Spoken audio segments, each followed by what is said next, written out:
जून का महीना चल रहा है, गर्मी अपने चरम पर है, लेकिन बिहार में गर्मी कुछ और बढ़ चुकी है क्योंकि विधानसभा चुनाव मुहाने पर खड़ा है और शुरू हो चुका है बिहार में जनसभाओं का रेला। शुरुआत प्रधानमंत्री नरेंद्र मोदी ने की है। 20 जून यानी आज सुबह पीएम मोदी बिहार के सिवान जिले में पहुंचे, जहां उन्होंने कई परियोजनाओं का लोकार्पण किया। संगलोर बने हुए थे बिहार के मुख्यमंत्री नीतीश कुमार, जीतन राम मांझी से लेकर चिराग पासवान तक की मौजूदगी भी थी। एनडीए के नेता इस दौरान मंच पर जिस क्रोनोलॉजी में खड़े थे उससे कुछ कहानी भी समझ आई, और इसी दौरान जब पीएम ने उपेंद्र कुशवाहा के कान में कुछ कहा तो इसके भी मतलब निकाले गए। मायने तो प्रधानमंत्री के नीले गमछे के भी निकले। क्या बातें हुई और क्या बातें पीएम मोदी ने कही, खबरगांव समाचार के इस एपिसोड में विस्तार से जानेंगे। साथ ही चर्चा केंद्रीय गृह मंत्री अमित शाह के अंग्रेजी पर दिए गए उस बयान की भी होगी, जिसके बाद एक नई बहस शुरू हो गई है। केरल में कैसे अमित शाह के इस बयान का विरोध हो रहा है, ये भी बताएंगे।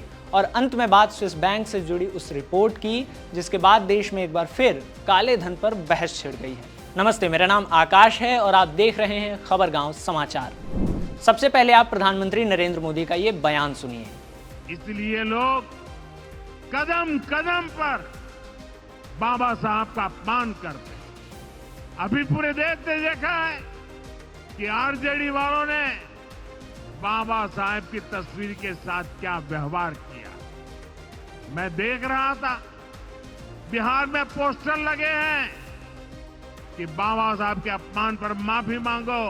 पीएम मोदी ने बिहार के जिला सिवान से लालू प्रसाद यादव की पार्टी आरजेडी और कांग्रेस पर निशाना साधा। उन्होंने कहा कि आरजेडी और कांग्रेस बाबा साहब अंबेडकर की तस्वीर को अपने पैरों में रखती है, जबकि वो बाबा साहब की तस्वीर को अपने दिल में रखते हैं।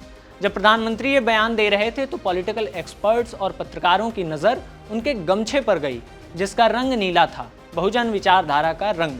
इसे एक मैसेजिंग की तरह देखा गया, लेकिन पीएम ने यह बयान दिया क्यों? दरअसल बीते 11 जून को आरजेडी सुप्रीमो लालू प्रसाद यादव का जन्मदिन था। इसी मौके पर उनका एक समर्थक भीमराव अंबेडकर की तस्वीर लिए पहुंचा। उसने लालू यादव को तस्वीर भेंट करनी चाहिए, लेकिन लालू यादव हिले तक नहीं, वो कुर्सी पर बैठे रहे। जब समर्थक अपने नेता का पैर छू रहे थे तब भी हाथ में तस्वीर थी, और फिर यही फोटो सोशल मीडिया पर वायरल हुई, जिसके बाद बीजेपी ने बिहार के पूर्व मुख्यमंत्री लालू प्रसाद यादव पर अंबेडकर के अपमान का आरोप लगाया। बिहार चुनाव के बैकग्राउंड और जातिगत जनगणना के रेफरेंस में पीएम मोदी का ये बयान अपने मायने समेटे हुए है।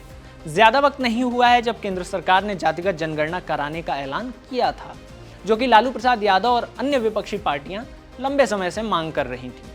कुल जमा बात यह है कि हर किसी की नज़र बिहार के दलित ओबीसी वोटर्स पर है। इसी वजह से राहुल गांधी संविधान की प्रति लेकर घूमते हैं, तेजस्वी यादव आरक्षण बढ़ाने की वकालत करते हैं और प्रधानमंत्री भीमराव अंबेडकर के अपमान का आरोप लगाते हैं। प्रधानमंत्री ने अपने भाषण में एक बार फिर आरजेडी के शासनकाल को जंगल राज का नाम दिया। आरजेडी और कांग्रेस को परिवारवाद पर भी घेरा और बोले, लालटेन और पंजा वाले कहते हैं परिवार का साथ और परिवार का विकास। नरेंद्र मोदी के सियासी हमलों पर लालू प्रसाद यादव ने एक्स पर चुटकी ली। उन्होंने एक पोस्ट में लिखा, बिहार हित में मौसम की चेतावनी, आज बिहार में झूठ, जुमलों और भ्रम की भारी बारिश हो रही है। गरज के साथ झूठे लुभावने वादों के ओले भी पड़ रहे हैं, संभल कर रहे हैं।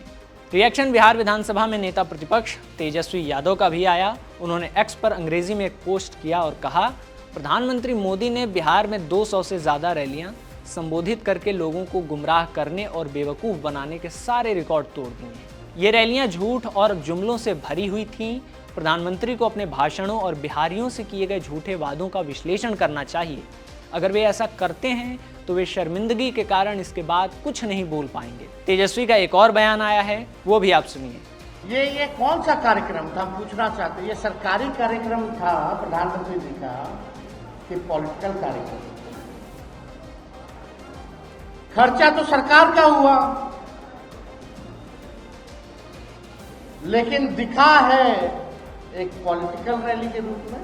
ये तो हुई सियासी गुत्थम गुत्थी की बात। अब बात कर लेते हैं आखिर पीएम मोदी का ये दौरा था किस लिए। पीएम मोदी ने यहाँ करीब 10,000 करोड़ रुपए की परियोजनाओं का शिलान्यास और लोकार्पण किया। पाटलिपुत्र गोरखपुर वंदे भारत को हरी झंडी दिखाई। 51,000 लोगों को प्रधानमंत्री आवास योजना की पहली किस्त भी सौंपी गई। प्रधानमंत्री के 35 मिनट लंबे भाषण से पहले बिहार के मुख्यमंत्री नीतीश कुमार ने भी लोगों को संबोधित किया। उन्होंने क्या कुछ कहा, खुद सुन लीजिए। हम लोगों की जो सरकार बनी तो तब से तो हम लोगों ने पूरे बिहार के लिए सारा काम किया है। लेकिन याद करिए, जब हम लोगों को, आप लोगों ने और पूरे बिहार ने ये मौका दिया, हम लोगों को एनडीए में, लेकिन उसके बाद जो बोलिए कि उसके पहले वाले जितने थे, अब आजकल अनाप शनाप चारों तरफ प्रचार प्रसार करता रहता है। ये बहुत ही बिना मतलब की बात है। लेकिन जरूर पूछना चाहिए कि जब हम लोगों की सरकार बनी तो उसके पहले क्या हाल था। कोई काम उन लोगों का नहीं था। नीतीश कुमार ने अपने बीते कई भाषणों की तरह सीवान में भी वही बात दोहराई। बोले, पहले लोग घर से नहीं निकल पाते थे, पहले कहीं कुछ था जी, ये तो एनडीए को न जब से मौका मिला है तब से ये सब हुआ है। लेकिन इन भाषणों से पहले जब प्रधानमंत्री मोदी मंच पर पहुंचे तो उन्होंने राष्ट्रीय लोक जनता दल के अध्यक्ष और राज्यसभा सांसद उपेंद्र कुशवाहा को अपने पास बुलाया और कान में कुछ कहा। क्या कहा, ये बात तो सामने नहीं आई, लेकिन कयासें जरूर लगाई जाने लगी। बिहार की पॉलिटिक्स कवर करने वाले पत्रकार कन्हैया भेलारी ने एक्स पर वीडियो शेयर करते हुए लिखा कि ये मोदी उपेंद्र कुशवाहा के कान में धीरे से कहीं नया बंडी बनवा लीजिए, मंत्रिमंडल में शामिल हो रहे हैं।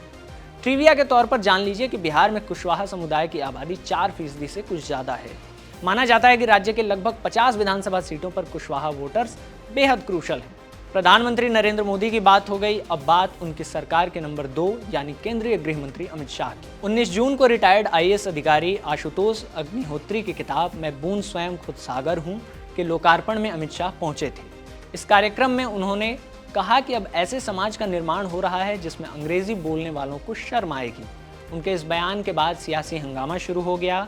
विरोध पर बात करेंगे, लेकिन उससे पहले गृह मंत्री अमित शाह का बयान सुन लीजिए। ध्यान से सुनना, हम सब के जीवन में इस देश में अंग्रेजी बोलने वालों को शर्म आएगी, ऐसा समाज का निर्माण अब दूर नहीं।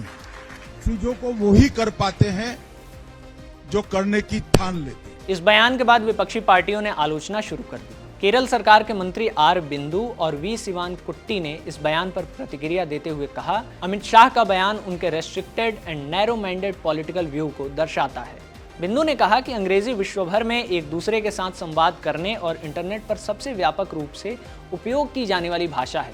यह दृष्टिकोण कि बच्चों को अंग्रेजी नहीं सीखनी चाहिए या यह शर्मनाक होगा केवल उनकी दुनिया को और अधिक सीमित कर देगा। चित्तापुर से विधायक, कर्नाटक की कांग्रेस सरकार में मंत्री और कांग्रेस अध्यक्ष मल्लिकार्जुन खड़गे के बेटे प्रियांक खड़गे का भी बयान सामने आया है। खड़गे ने एक्स पर एक पोस्ट किया और लिखा, मान्यवर अमित शाह, माननीय प्रधानमंत्री बिहार की रैलियों में अंग्रेजी में भाषण देते हैं और पूर्व बीसीसीआई और वर्तमान आईसीसी अध्यक्ष भी भारत और विदेशों में मीडिया प्लेटफॉर्मों पर अंग्रेजी में बोलते हैं।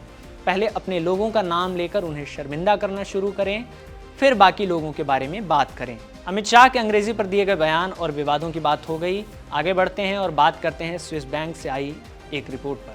स्विट्जरलैंड की स्विस नेशनल बैंक से एक रिपोर्ट सामने आई है। रिपोर्ट से क्या पता चला? यही कि स्विस बैंक में भारतीयों के 37,600 करोड़ रुपए जमा हैं। ये 2024 के आंकड़े हैं, जो 2023 के मुकाबले 3 गुना ज़्यादा हैं। यानी स्विस बैंक में भारतीयों की जमा पूंजी में 3 गुना की बढ़ोतरी दर्ज की गई है। 19 जून को स्विस बैंक की ओर से जारी इस रिपोर्ट के बाद भारत में सवाल उठने लगे हैं कि क्या ये ब्लैक मनी यानी काला धन है? क्या केंद्र सरकार के तमाम दावों के बावजूद ब्लैक मनी पर कोई कंट्रोल नहीं हो पा रहा है? ये सवाल अपनी जगह वाजिब हैं, लेकिन स्विस बैंक ने जो रिपोर्ट जारी की है उससे इन सवालों के जवाब नहीं मिलते हैं, क्योंकि जितने अमाउंट जमा होने की बात कही गई है वो बैंकों की लाइबिलिटीज़ हैं। इसमें वो पैसा शामिल नहीं है जो किसी तीसरे देश की कंपनी के नाम पर जमा की गई हों। ये पैसा इंडिविजुअल और भारतीय कंपनियों का है। रिपोर्ट के ही हवाले से एक आंकड़ा ये भी है कि इंडिविजुअल लोगों द्वारा जो पैसा जमा कराया गया है उसमें सिर्फ 11% की ही बढ़ोतरी देखी गई है, जो लगभग 3675 करोड़ रुपए हैं। बताते चलें कि भारत और स्विट्जरलैंड के बीच 2018 से फाइनेंशियल डेटा शेयर करने को लेकर एक समझौता है। इसी के तहत स्विस बैंक में भारतीयों के खातों की जानकारी हर साल भारत सरकार को मिलती है। खबरगांव समाचार के इस एपिसोड में बस इतना ही। कैमरे के पीछे इस वीडियो को रिकॉर्ड किया है सर्वेश ने, इस स्क्रिप्ट को लिखने में मेरी मदद की ऋषिकेश ने। शुक्रिया।